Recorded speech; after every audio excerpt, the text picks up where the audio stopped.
I was in the market for a new MIDI keyboard, a small one, and I saw that Arturia came out with one that's very, very exciting to me for a handful of reasons. I'm going to talk about them in just a minute, but this is also a very special day because I haven't really purchased gear in a while. A lot of the stuff that I talk about on my channel, I get sent to me, which is a huge honor and something that I worked hard for, and I'm excited about the opportunity. But I do think that there's times where you have to buy things as well. And I've really wanted a keyboard. I checked Sanjay's review of like 8 different MIDI controllers because I've been using Ableton a lot on my MacBook Pro, as well as BandLab on my MacBook Pro, and it's been a lot of fun. I've been using my OP1 field for a controller, and I've been using the Keyboard C from Keith McMillan, both of which are very good, but this has real keys, which I think is going to be fantastic. We'll find out together in just a moment, and a few other things that are important. So let's go ahead and do that. I'm going to take the mirror out the video so the focus will be on this, and then I'll bring the mirror back to give my conclusion and thoughts. All right, let's do it. So this keyboard has USB-C, and that is a big deal. I just sliced my finger a little bit just now. But yes, USB-C, and a few things, a few thoughts that I have here, right? So the first thing I want to talk a little bit about is, and real quick, what's the name of this, right? So MiniLab 3, and I bought the all-white version. The white keys, I think, just look really cool. It's like a, yeah, really nice looking version, nice looking keyboard. So I want to see what this looks like actually when you open it. So let's get this bad boy opened, and we're going to talk through some things in just a moment. And again, I think or thought, or I'm pretty sure this has USB-C. Yeah, looks like it. They give you a cable in here that is USB-C to USB type A, which is good if your computer has USB type A, which mine does not. So I will not be using this cable, but that's cool, I guess. Yeah, like an angled cable. Looks like a good quality cable. I'll be using one of my many other USB-C on both end cables. And here we go. So yeah, I like the key feel straight away. With something like this, and whether I'm going to keep this or not, we're going to find out if I'm keeping it or not. If it's, you know, in the space of, like, if it makes sense, right, to have, right? I do a lot of stuff mobilely. I do a lot of stuff out and about. Let me close this door real quick, one sec. And let's actually bring this over here too. So this is the Keyboard C that I was just talking about. So this I can throw in my bag, right? This I can put in my bag. I can finger drum on here, which is awesome. I can't do transport controls on here, right? And I can't play chords comfortably on here because my fingers, it's a different sort of thing, but it's a really great keyboard for a lot of different things. Its form factor is just fantastic, and yeah, I just love what they did with this. This is going to be something very different, right? This is going to be like this sitting here and my laptop in front of it, and yeah, I'm gonna connect this in, and I'm gonna use it pretty extensively in something like Ableton and BandLab, and just kind of get a feel for what this configuration feels like and looks like. And I could see this being really useful when using with a laptop. Damn, I just sliced my finger on the top of that thing. Do you see that? Oh, that stinks. Oh, I have a paper towel over here. The show must go on for the people. You guys came here to look at this unboxing, didn't you? So yeah, let's do this. I am gonna connect it straight away to my MacBook and give you my real-time impressions, right? You're just kind of here in the background watching me do some things. And also, yes, I do. Thankfully, I have a USB-C cable right down here. So let's see what it has on the back real quick too. Right, you got a MIDI out, you got a sustain controller, and USB-C. So yeah, again, that was the biggest thing for me, is I just like having things with USB-C on it. So if a device doesn't have USB-C in 2024, there's a good chance that I'm not going to be rocking with it, just because it's inconvenience enough for me to have to be carrying around a different cable for one specific device. And that's kind of where we are with it. All right, so we plug this in, and was there like a little piece of paper that came with this? I thought there might have been. I could be mistaken. I don't know if there was. No, I think there was. Let me see. Not here. Is it underneath here? No, I thought there was, but that's okay. All right, let's pull up Ableton, and let's turn some volume up here. Audio interface disable. We're just going to go right through the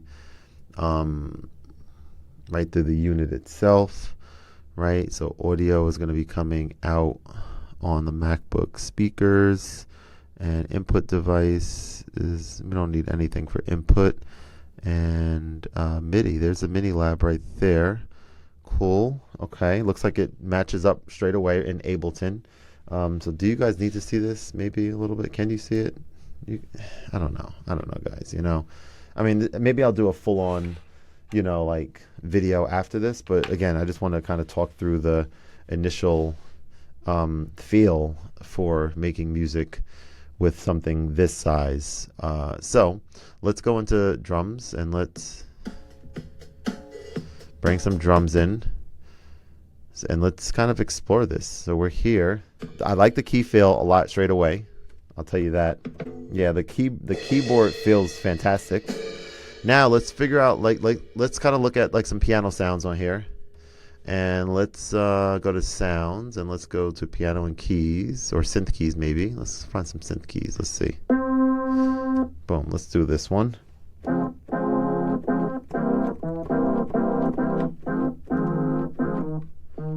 So again, you start doing chords, and then you're like, oh, you run out of space for what you want to do here. So that's okay. So we come over here. Let's see. So obviously you have a smaller keyboard. You have to make concessions, right? If you want something to be able to play full chord stuff on, connect it to one of your main 88 keys or a bigger keyboard. That's fine. But if I'm at the kitchen table, or I'm in the bedroom, or wherever, because I don't know if I would be bringing this out and about. Probably not, but maybe. I don't know. Oh, I like the sides too, guys. Oh yeah, hang on. That wood, that looks pretty good. That's a nice little touch. Or fake wood. I mean, it's not real wood, but I like that. I like that. Okay. All right. So you get this. That's solid. I like that a lot. I'm also still bleeding, so let's. I don't want to get any like blood on this keyboard, right? We don't want that. Let's see what works right out the box. So, okay. So you got play, stop, record. You don't have capture, right? Of course you're not, because it's not an Ableton centric thing. It works with Ableton, but let's see if there's a way to get something like that going. So first of all, tap. Okay, so tap. So these are all set to, hang on, we got to see what's happening here. These are set to like control this stuff.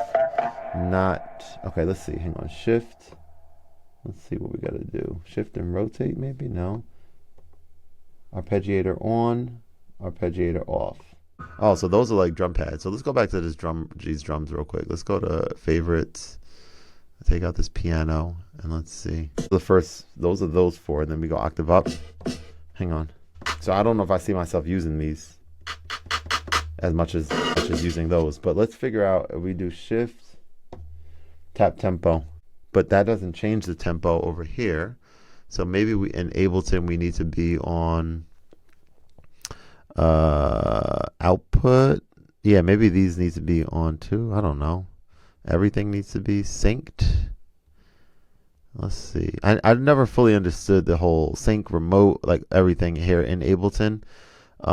Maybe I mean I tried researching it a bit. I don't fully understand it. So I'm gonna just check everything off. If anyone can help me with that, maybe let me know in the comments. You know what the deal is. Shift, tap, boom. So that changes the tempo here, but not in Ableton. So I have to figure that out. That changes, that starts recording there. You got faders that you would expect are gonna handle, let me see something. So right out the box, this is, hang on, I'm almost as to, like, there's some things I need to do on here probably in order for this to work properly in Ableton, right? Because these knobs are not changing any of the parameters. So let's look up MiniLab 3 and let's do a little bit of work here. And you guys are already invested in the video, so y'all are in for the staying for the ride. Is that that's not the phrase I'm looking for? I'm sorry. MiniLab 3 with Ableton. How to control Ableton Live. Okay, MiniLab 3. There's a video here, so maybe I'll stop this video that I'm recording. No, I'll just click it. I don't really care. Here we go. Arteria. So watching a 5-minute video. Let's take a look. Hi everyone, it's Yatunde here, and in this short MiniLab 3. Let's dive in. All right, I like videos. All right, so are we still recording? Am I actual? Hang on. Are we still recording over here? We should still be recording. Yeah. So shift. So something is happening where it's. I mean, yeah, like it's not working. Like it works, but it doesn't work the exact way that we need it to. Hang on. I think there's something else I need to do. One sec. Let me go into settings. Let's go to MIDI. And MiniLab. Yeah, MiniLab is set there. Takeover mode. MiniLab 3. Control surface. But, okay. Let's keep watching the video maybe. Let's see. It says make sure you disable the MiniLab DIN through MiniLab MCU and the MiniLab ALV. Okay, so you got to disable some ports here. So these need to be disabled. I wouldn't have thought to do that, but whatever. And output. Okay. Is that all you have to do? Like, how do you actually use it though? That's the question. It's like so much. It's so flashy, the video. Yeah. All right. So I'm gonna go back to you guys recording. I don't really, I'm excited about this, or was excited, but I don't understand. You got MIDI happening there, but how do you change the controls of these pads? Okay, now we're somewhere. So program, you got to do, hold this and hit program, and you have to be on DAW. Now we're better. Thank you. Cool. I'm like, geez. Like that should be in this video here. Like, all right, well, don't save. Let's come back in. Let's bring in a sound. I want to bring it here really. Okay, now we're talking. So these are going to handle those are going to handle that. The name of the sound comes up here. That's cool. What else?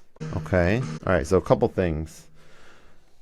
So, we're on scene 5. 5 audio. How do we change where we're at? So that's how we change. That's cool that does that, but how do we actually navigate that ourselves? So that handles all that stuff. Cool. This handles the volume. This handles the pan. These handle 2 things we don't really. Okay. Fine. We're getting there. We're getting somewhere. So let's see. Shift. So we want to be on DAW mode. This turns loop on or off. Okay, so let's see. Oh, okay, hang on. So these handle. Okay, so these are handling playing the actual thing. Okay, like the row, the row or something. So let's delete this. So in order to go from one to another, like if I want to come here, okay, scene 1, these are the scenes. How do we, let me see, shift? Yeah, so shift and rotate is how you change. And then enter is how you play the row, I guess. But how do you, okay, so shift and, all right, so we're getting there. So holding shift, basically you have to be able to navigate. So holding shift and rotating is changing your row, or they call it your scene, and doing this changes your track. It's cool. Okay, that's good. Now, if I wanted to, trying to see like this workflow. So if I come in here and I'm like, all right, I want to bring in some drums, which I just did. Not hearing anything because I have to have that turned on. Now it's turned on. And then shift and record, I guess, or shift to tap. We have to get this tap tempo thing. There we go. So tap tempo. Boom, boom, dun, dun, dun, dun, dun. So then, let me see. No. Oh, so we have to have metronome turned on straight away. So let's delete this, turn metronome on with the keyboard, and then be like, okay, we got that. We're gonna need the keyboard for certain things. Like we're gonna need to get that going, like quantize. And then if we want to bring in some sounds, let's just bring in some sounds. Turn off metronome, come into analog. No, come into sounds. And I don't know, synth keys. Let's find something in here. So right away, I want to be able to chain, like have these 4 faders handle the 4 tracks. Like I don't care about pan, etc., etc. So let's see if I can do that. All right, let's see. If I go to MIDI, you should be able to hit that and do that, and hit this and do that. So by default, that doesn't do that. Oh, but okay, let me see, turn this off. So now it does though. So that's an easy fix. Cool that you can do that. Let's see, play is what, shift and play. Okay, so that's cool. Loop on, loop off, pretty straightforward. All right, so I think now that I have this done, it's like shift. Okay, so hang on. Transpose, shift and doing that, and then shift. Let me see. So that's whole mode. So this is MIDI channel. Keyboard works quite well. I mean, real talk. Hang on, my wife is calling. Let's see what's up. Hello? Is Kayla up? No, she's not. Really? Yeah, I have the phone right here, looking at it. But she went down on 1. Yeah. You want me to go check on her? Yeah, because it's almost 4. All right, I'll go check on her. All right, fine. I love you, bye. Oh, can we reschedule a lesson to a different day this week, please? A family, absolutely. All right. So I think I want to see the end of this video really quick, to see if there's anything else that I need to know about. But the video is actually going to be useful at this point. Let's see. I just want to know if there's a capture button on here. Let me see something. Let me see if we could do capture real quick. 1 sec, and then I think that's gonna be the end of the vid. So if I go here and I hit like this, and I want hold to be captured, that's not working. Those are hard coded. Maybe we want loop to be capture. No, capture. Like that. All right, that's pretty cool. All right, I gotta bounce. Talk to you guys soon. Have a great one. Peace. Thank you for watching. What a weird video this was. I'm not editing this at all. So during the silent parts, just go ahead and do something else, perhaps. Oh, this shouldn't be here either. Boom. Now you can see it clear. Bye-bye, everybody. Oh, you want to see my face too, don't you? Hang on. Okay. There we go. Have a good one. I'll see you guys later. Thank you so much for watching. You guys are awesome for sticking with this for 30 minutes. Also, you shouldn't have done that. I mean, was this really worth it, this video? 30 minutes for this? Come on. Peace. Where am I? Oh, there I am. Actually, I'm just kidding. Love you guys. Thank you for watching. All right. Bye.